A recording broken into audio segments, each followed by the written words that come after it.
back again with another topic based on coronavirus, novel coronavirus, nCoV we say, which is subsequently known as COVID-19. You must be knowing in the recent time there are various strains or variants that are coming up of this virus. Now let me brief you one thing that before I start this discussion on the new variants of coronavirus, let me take you a little bit back to that period of time when last year, 2020, initially when we came to know about the virus COVID-19, which is nCoV, we say, novel coronavirus, when it started all the way from Wuhan in China and then slowly, gradually traveled to other countries and then finally it reached India. In India, we came to know about it, then we started working on the vaccines. So there's a lot of stories about it. But right now, the story stands on this fact that we are coming to know about the new variants. So the topic of discussion will be on the new variants of COVID-19. There are several variants we have been known to. Earlier, we have been known to a very transmissible, very infectious variant of UK variant, then Brazilian variant, and then later on coming up more AP variant. Other variants are also there, and by the time you will be listening to this and watching this video, probably more new variants will be coming. So there is nothing new for a virus to mutate. Influenza virus, over a period of time, we have known about so many variants of influenza virus, and it has mutated. So mutation is means there is no law, no logic, nothing that we can ascertain the fact that no, this virus will not mutate. It's quite natural for a virus to mutate. The person's cells are the host cells. Host cells are being attacked by the virus whose spike proteins containing, or you can say encoding, the pathogen, the antigen rather, hemagglutinin in case of viruses, in case of influenza virus it is hemagglutinin or neuraminidase. So it's going to encode the protein, and definitely it will be an entry route for the virus into the host cell or the host body. But what happens, our immune system is a very profound immune system. So when this person A is being attacked by this virus, the cell receptor, these are the cells, host cells.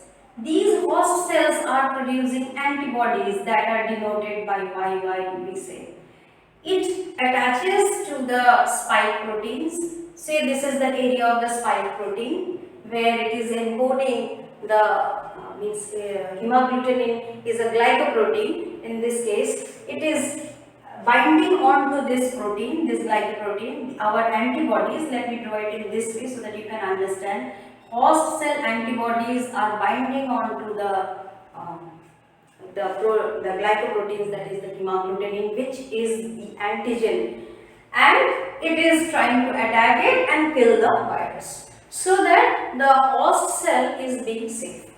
That we have known that to keep the host cell safe, this is the normal case. What happens? The antibodies that are there present in blood, our immune system is going to have those antibodies. These are neutralizing antibodies. Now the scenario is a bit changed over here. Now the virus looks for a survival route. It wants to attack the host. So it has to change itself a little bit so that our immune system is unable to recognize who is going to attack me. So our antibodies are good enough to identify the foreign invader. Antigens are actually small molecules, you can say, and these are carrying the hemagglutinin or neuraminidase, and these are going to serve as the infectious particle. So our antibodies are quite good enough to attack and cling to those antigens and then kill them.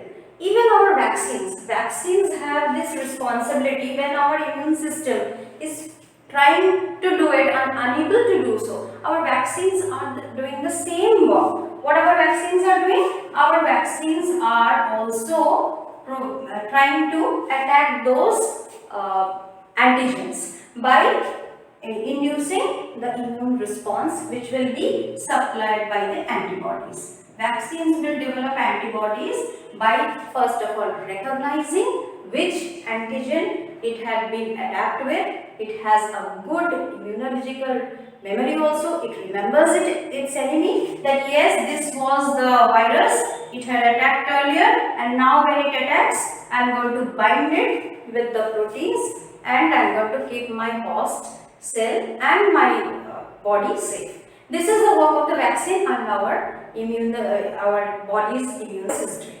Virus is looking for an escape route because it knows that the host body, our body, immune system has a good immunological memory. So it will remember me. The virus is saying, yes, it will recognize me that I had attacked earlier and I was killed. So second time when I go with the same load, I will be attacked. So I have to dress myself in a very different way so that I can change myself. So what is that small change it does? Now the story of mutation begins over here. That yes, in RNA virus, RNA when we are talking about RNA, we mainly focus on these four letters A, U, G, C. In case of DNA, it is double-stranded, it is ATGC. In case of RNA, RNA exports, that is a single strand first of all, and it is all about AUGC. Now, what it does is, suppose it enters our host cell, means our body. And what is its work? A virus has the work to replicate, to reproduce, to make more copies. Now what it does is, this is the RNA structure, means it's a very hypothetical thing. I have tried to represent it on the board. That yes, say its nucleotide sequences are somewhat like this. This is the original one. It tries to make multiple copies. Why? Because its motto is replication and causing damage to the host cell. Now what it does is, when RNA is trying to make its copies, at the time of replication, these RNAs, when it is trying to make multiple copies, there are some points where it is making some mistakes and certain changes are occurring, and those changes cause mutations. Mutations are small genetic changes that occur in the nucleotide sequences. Now what happens when it is a point mutation? Like in case of antigenic drift and all, we say it's a point mutation which is taking place in a single nucleotide of the nucleic acid. So in this case, let me not go to that part right now. Let me just show you what happens is, the host cell is being attacked by the virus. Now it has entered with its genetic material RNA and it is trying to make copies. When it is trying to make copies, that it makes some errors. Errors are the causes of mutations.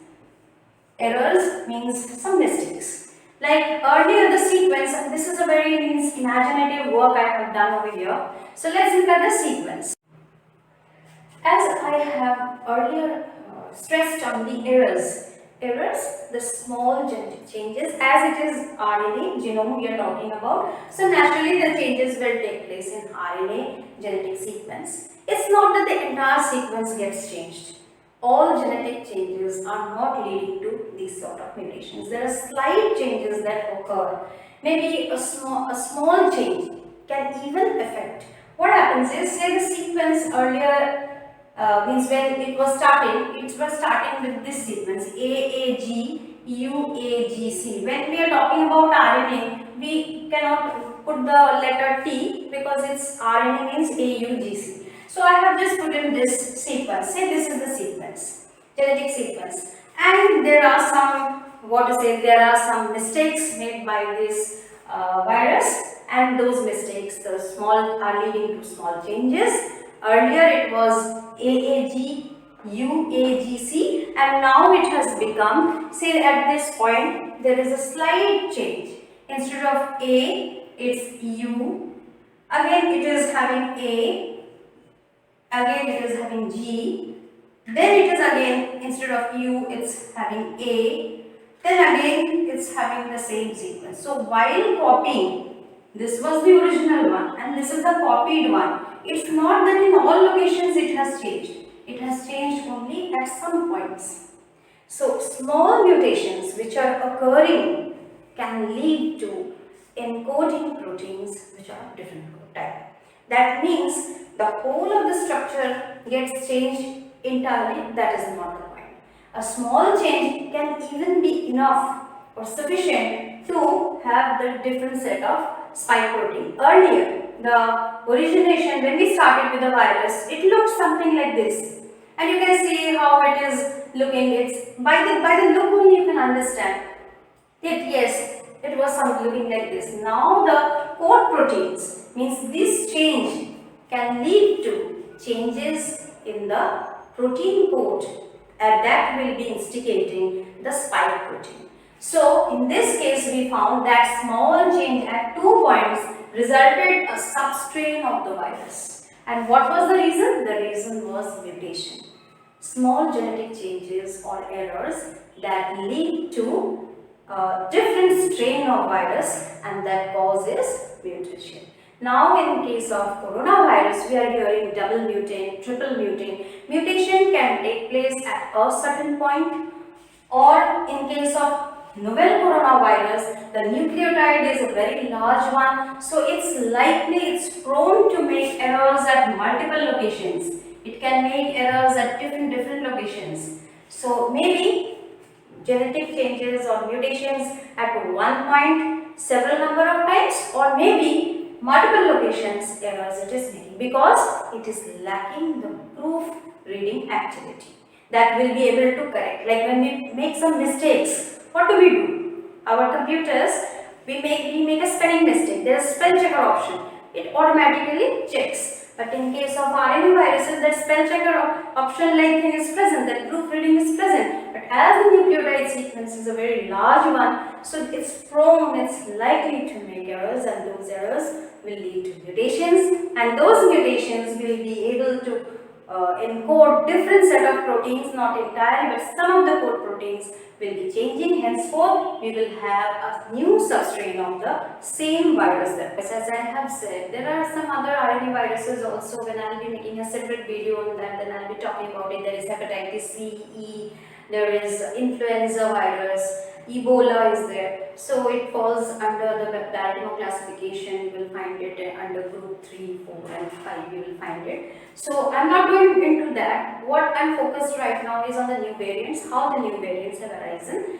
Now as I said, it's all due to the mutation, and mutations are small changes that take place in the genetic sequence. As I have shown you earlier, what the slightest change can alter, or it can encode a different code protein, that is the spike proteins. Henceforth, these spike proteins are when they have a different look, they look like a new strain or a new variant of virus. That is, we say double mutant, triple mutant. These are some of the words that I used. These are double mutants. It's originally from one we have come. We have got the SARS-CoV-2, and from there the substrains, you can say, have arisen. So I'll just show you in a little bit in a different mode so that you understand this.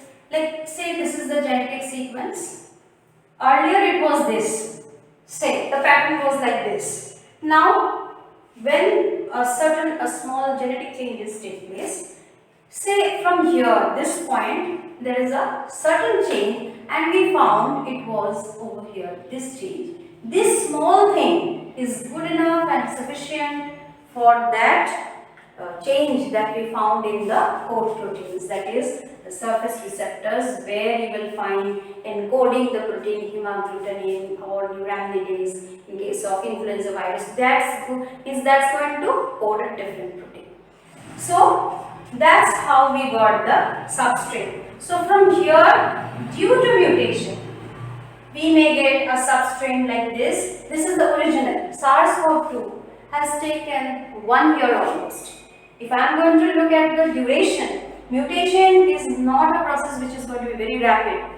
It's going to be slow, gradual, but it takes place. And a virus is prone to mutations. It's nothing new for a virus to mutate. It will be giving more variants.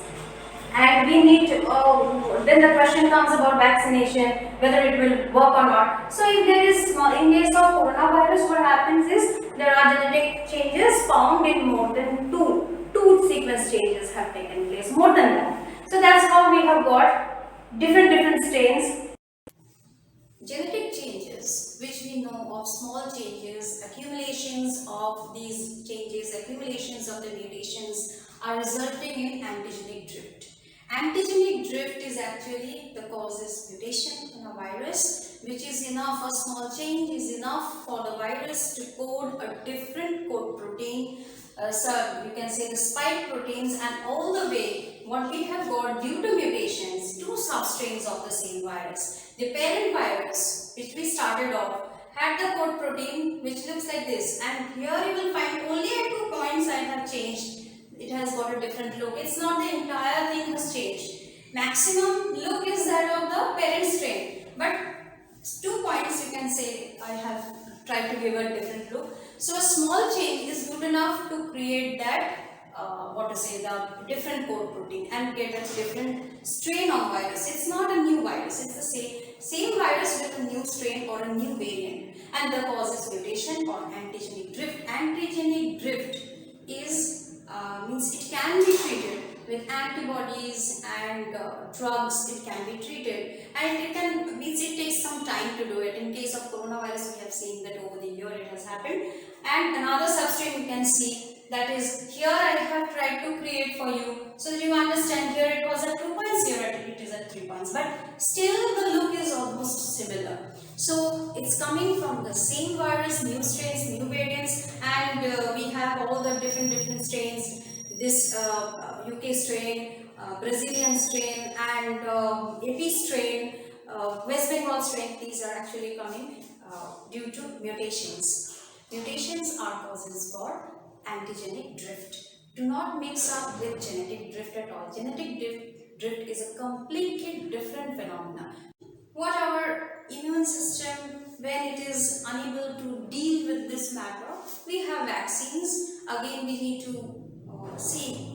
Some of us believe that the new strain of virus will not be, means the vaccines that are coming out will not be effective. No, it's not that also. When we talk about a vaccine's effectivity, generally the approval of effectivity or the efficacy of vaccine comes only if it is above 50 to 60%. So our vaccines are far above that barrier. It's all about 90% efficacy. Some of the vaccines, like in Covishield, we know it's 72 to 70, yes, it's almost 72%. Then we have Bharat Biotech's Covaxin, which is also claiming 80%. Then Sputnik V says more than 90%. So our vaccines are good enough, even if the spike proteins get changed. Maximum spike proteins will remain that of the parent strain. Henceforth, our vaccines will be able to fight. Maybe the rate comes down from 90, the efficacy rate will come down to 75 or 70%, you can say. 72 can come down to 60 or 50. So it will be effective. It's not that the vaccines will not start working. It will work, but the efficacy rate will be lesser. Now this antigenic drift, as I have explained, is not such a severe thing as the next one coming up. Now from the two substrains, we have got the parent virus, which looks like this. From there we got two substrains of the same virus due to mutations, due to antigenic drift. I should write over here, this is antigenic drift. Mind it is not genetic drift at all. Genetic drift is a completely different phenomena. Now from here, now suppose these three separate strains can get an entry route into a person's body. Means a person is a host for the virus. Now the person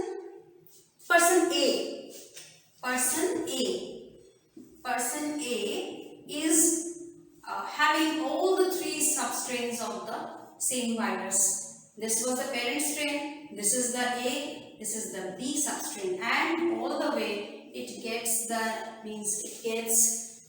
entry route into the body of a person. So you can say in this case what will happen, it's not that the genetic material will be mixed up. No, there will be rearrangement of the genetic material of these substrains of viruses, and due to rearrangement or reassortment also you can say, you will get to see all the way a new virus coming up, which is absolutely different from the parent strain. It is not similar to any other strain. It all has a different look, and this is known as antigenic shift. And when this takes place, it gives rise to another pandemic itself, and it's a severe one, fatal one. It's very rapid, and it's see, for an antigenic shift, the necessity is what? The host, that is a person who is living, and immune system is unable to recognize those core proteins, those spike proteins, because those are the different strains that are coming up of the same virus, the original virus, giving rise to, as in my diagram I have tried to show you, from the parent strain we got two substrains due to antigenic drift, due to mutations. Remember, a virus needs a survival route, and for a virus to survive, it mutates, it tries to escape the immune system. Our immune system is very good, it has a good memory, immunological memory, to remember its foreign invader who had attacked earlier. So what it does is it tries to escape the immune system by giving a different look, and that different look is none other than a different strain. So that is the story of antigenic drift. But somehow these different strains of viruses, if it gets another person who is a healthy person and enters the body, the cell, as I said, the cells are going to be reprogrammed. They are going to have the whole multitude of viruses, and when the cell bursts open, it infects other cell. And here in this case, it is not at all the genetic material will be fusing with each other. It's going to be a rearrangement that takes place of the three viruses genetic material, three substrates viruses of the genetic material gets rearranged, and a different form of virus takes place. The criteria for antigenic shift to occur is different substrates getting a healthy person's body.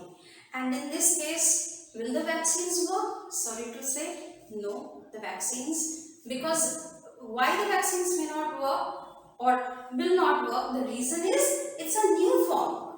The vaccines have been developed on the basis of the strains that have already been studied. We have studied the strains, and accordingly we have tried to develop the antibodies which can encode the spike proteins of that kind. Now if it is a different spike protein, whole arrangement is only changed, then how can those vaccines can start working? So this is a severe phenomenon. It's very rapid, it's very rare also, it's very rapid also. But when it takes place, it really becomes a pathetic state, very drastic state. So antigenic drift is due to that mutation, and antigenic shift is due to rearrangement or reassortment of the genetic material that takes place, and a new virus form you can get it of the genetic material. Okay, so I hope that this antigenic drift and shift, there are more details on it which I am not able to cover in this video.